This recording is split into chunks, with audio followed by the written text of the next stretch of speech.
دیکھیں حضرت لقمان اپنے بیٹے کو کیا کہتے ہیں، کہتے ہیں یا بنیا اقم الصلاۃ وامر بالمعروف وانہا عن المنکر۔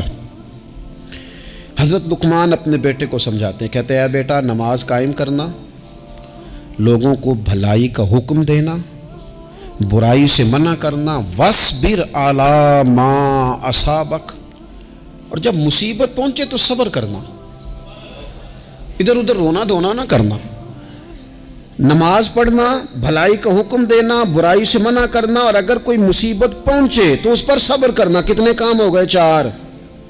ایک نماز پڑھنی ہے، ایک بھلائی کا حکم دینا ہے لوگوں کو، ایک برائی سے، اور اگر کوئی مشکل آئے تو کیا کرنا ہے؟ ان ذالک من عزم الامور۔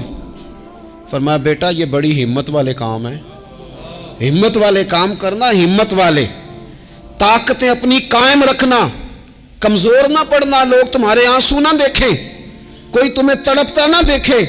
چھوٹا چھوٹا زخم لے کر لوگ سگنل پہ کھڑے، چھوٹی چھوٹی مجبوریاں لے کر لوگ مانگنے کے لیے دروازوں پر کھڑے ہیں۔ امت مسلمہ کا یہ مزاج نہیں، یہ وقار نہیں، یہ انداز نہیں، ہم تو بانٹنے والے لوگ۔